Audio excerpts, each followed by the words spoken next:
Hello दोस्तों, स्वागत है आपका हमारे YouTube चैनल पर। दोस्तों, क्या बरसात के मौसम में घर का काम कराना सही है? जैसा कि आप सब जान रहे हैं कि अभी बारिश का मौसम चल रहा है और इससे रिलेटेड ढेर सारे क्वेश्चंस हमारे कमेंट बॉक्स में आ रहे हैं। लोग पर्सनल डीएम पे भी पूछते हैं कि क्या सर अभी ये बारिश का मौसम स्टार्ट है, तो क्या इस कंडीशन में हमको काम अपने घर का कंस्ट्रक्शन का काम कराना चाहिए? तो देखिए, ये सवालों का जवाब देना काफ़ी इजी भी नहीं है और काफ़ी इजी भी है, क्योंकि बहुत सारी चीज़ों पर डिपेंड करता है कि आप काम कौन सा कराना चाहते हैं। देखिए, काम कराने के लिए कोई भी मौसम खराब नहीं है, बस डिपेंड करता है कि हमारा काम कैसा है। देखिए, अगर आप बरसात के मौसम में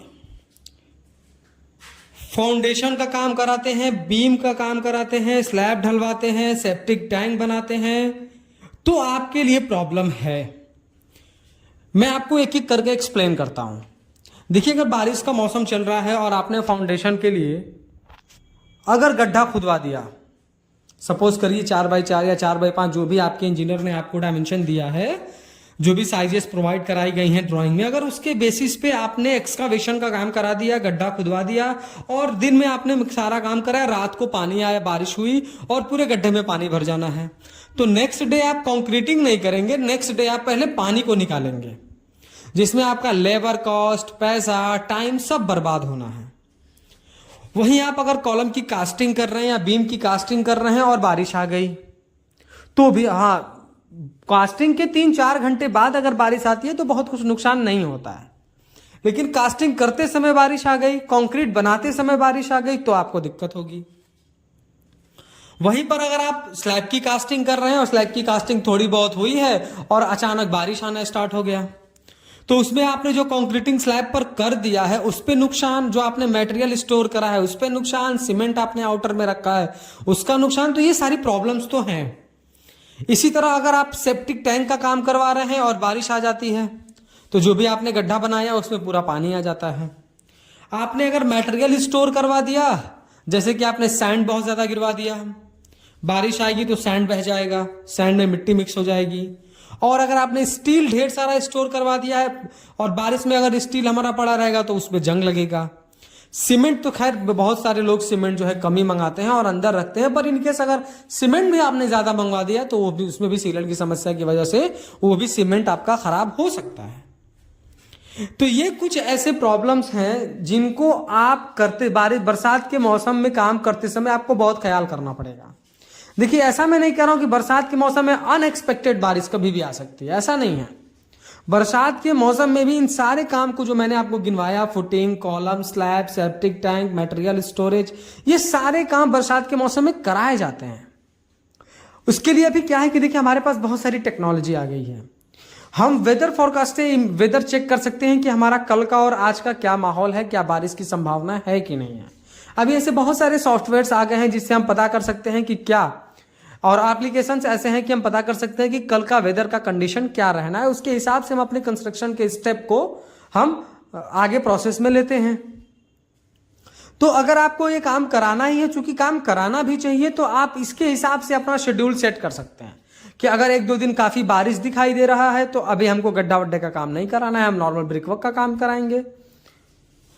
तो इस तरीके से आप काम कर सकते हैं। देखिए, ब्रिक वर्क कराते समय अगर बारिश आती है तो काम डिले तो होगा पर बहुत कुछ नुकसान नहीं होगा, सिर्फ आपका टाइम नुकसान होगा और आपका लेबर और मिस्त्री जो बैठा रहेगा उसमें आपका काम नहीं निकलेगा, तो उसका जो है दिहाड़ी आपका नुकसान होगा। लेकिन ऐसा नहीं कि ब्रिक वर्क कर रहे हैं और बारिश आ गई तो हमारी ईंट गिर जाएगी, ऐसा बिल्कुल नहीं है। सिर्फ ऊपरी लेयर पे अगर आप उसको कवर कर देते हैं तो वो दीवार खड़ी रहेगी। देखिए, बारिश के मौसम में हम क्या कर सकते हैं, अभी तो मैंने आपको बताया कि आप क्या करेंगे तो प्रॉब्लम आएगी, क्या आप बिल्कुल इजीली कर सकते हैं, एक बार इसके बारे में भी बात कर लेते हैं। देखिए, जैसा कि अगर बारिश का मौसम है उसके बावजूद भी स्लैब की कास्टिंग पहले हो चुकी है, यानी कि स्ट्रक्चर पहले रेडी हो चुका है, तो स्लैब के नीचे हम कोई भी काम कर सकते हैं, क्योंकि ऊपर से स्लैब का कवरअप है, हमारा स्ट्रक्चर पहले बन चुका है और बाद में हमें सेप्टिक टैंक बनाना है, तो हमारे लिए काफी इजी है, हम कर सकते हैं, क्योंकि ऊपर से हमारा एक शेड रहेगा। स्ट्रक्चर बन चुका है तो हम ब्रिक वर्क का काम कर सकते हैं, काफी अच्छे से हम प्लास्टर का काम करवा सकते हैं।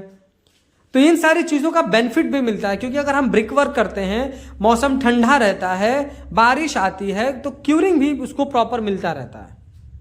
प्लास्टर का भी सेम सिनारियो है कि अगर प्लास्टर कर रहे हैं हम इनर साइड में, अंदर साइड में बाहर से बारिश आ रही है कुछ टाइम के बाद, तो काफी अच्छा मॉइस्चर भी मिलता है, तो उससे नुकसान बहुत ज्यादा तो नहीं है। तो देखिए, आप किसी भी मौसम में काम करवा सकते हैं, इससे आप बेझिझक रहें, इसमें आपको प्रॉब्लम लेने की जरूरत नहीं है। हाँ, मैंने आपको प्रिकॉशंस बताया कि फाउंडेशन का काम के लिए अगर आपने गड्ढा खुदवा दिया, उस समय पे गड्ढा खुदवाया जिसमें बारिश का माहौल बता रहा है, जैसे मान लीजिए कि आज हमको फाउंडेशन का काम करना है, तो हम रिपोर्ट चेक कर लें कि क्या 2-3 दिन तक बारिश है कि नहीं, क्योंकि हमें भी पता है कि अगर आज हम गड्ढा करवा रहे हैं तो आज ही हम पीसीसी करवा देंगे, कल उसमें फाउंडेशन का काम करवा देंगे और उसका परसों हम बैकफिलिंग कर देंगे, 2 दिन के बाद हम बैकफिलिंग कर देंगे। तो उसके बाद बारिश आए या कुछ भी आए, हमको इफेक्ट नहीं पड़ेगा, क्योंकि हमारा कंक्रीटिंग का काम तो हो चुका है। तो इस तरीके से हम स्टेप बना करके, अपना एक शेड्यूल बना करके काम को करते हैं, तो काम काफी अच्छा होगा। और हाँ, बारिश के मौसम में भी काम इजीली कराया जा सकता है। तो ये कुछ आज का पॉइंट था। वीडियो पसंद आया हो तो प्लीज वीडियो को लाइक कर दें, और अगर चैनल पर नए हैं, कंस्ट्रक्शन से रिलेटेड ऐसे ही इंफॉर्मेटिव वीडियोस इन फ्यूचर देखना चाहते हैं, तो प्लीज चैनल को सब्सक्राइब करके बेल नोटिफिकेशन को ऑल पर जरूर प्रेस कर दें।